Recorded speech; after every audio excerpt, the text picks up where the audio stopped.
నేను పోయిన 2014 ఎలక్షన్స్లో వైసీపీ నాయకులు పులివెందల నుంచి కిరాయి మోకల్ని తీసుకొచ్చి ఇక్కడ దౌర్జన్యం చేస్తే నాకు నచ్చల.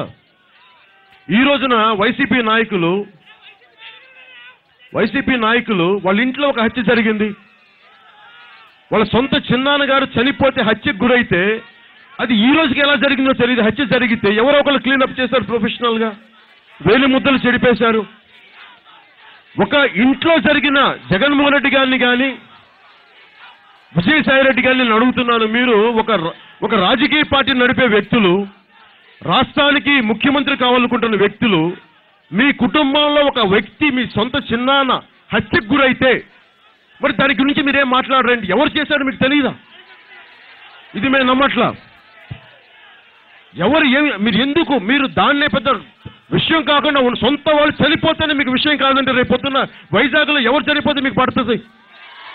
అది మాకు భయం వేస్తుంది.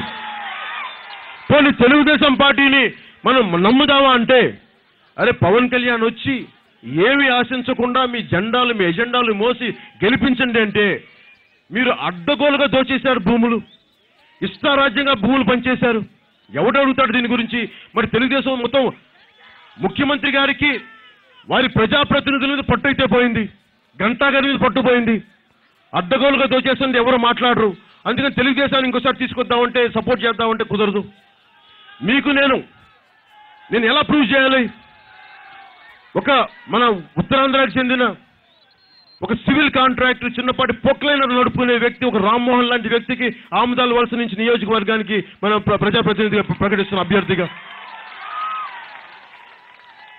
ఒక ఆర్టీసీ బస్ కండక్టర్ కొడుకు గేదెల చైతన్యాన్ని మనం కూర్చోబెట్టి మనం పాతపట్నంకి అభ్యర్థిగా ప్రకటిస్తున్నాం.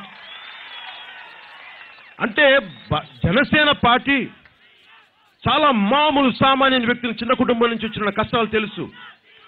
ఎవరైనా సరే మీరు అప్లై చేసుకోండి అంటే 2000 మంది వచ్చారు. 175 నియోజకవర్గాలకి దాదాపు 2400 మంది అభ్యర్థులు పెడితే మనతో పనిచేస్తున్న వాళ్ళతో సహా చాలా మంది నచ్చితే కొంతమంది వాళ్ళని చేశాం.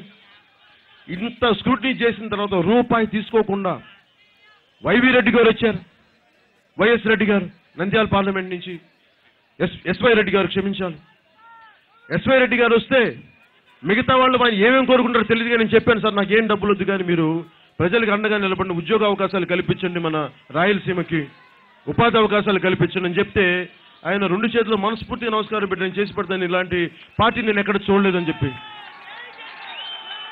నేనేం కోరుకుంటున్నానంటే ఎక్కడో కొంత మార్పు పట్టుకొద్దాం.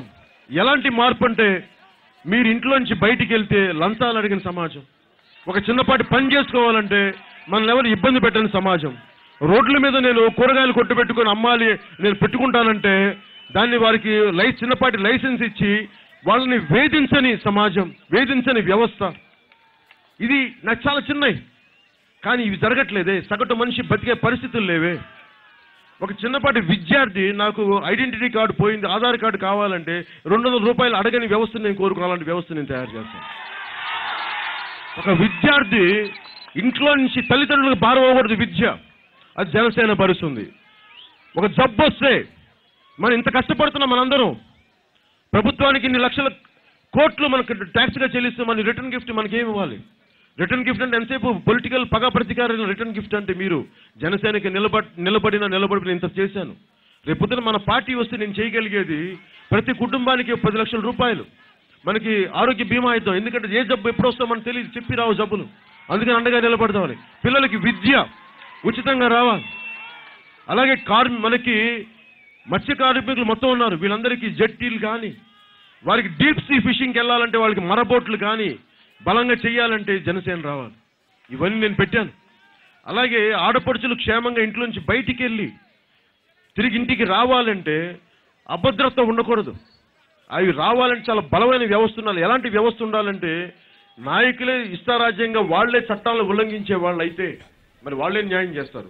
అందుకనే అనకాపల్లి మన విశాఖపట్నం పార్లమెంటుకి జేడి లక్ష్మీనారాయణ గారిని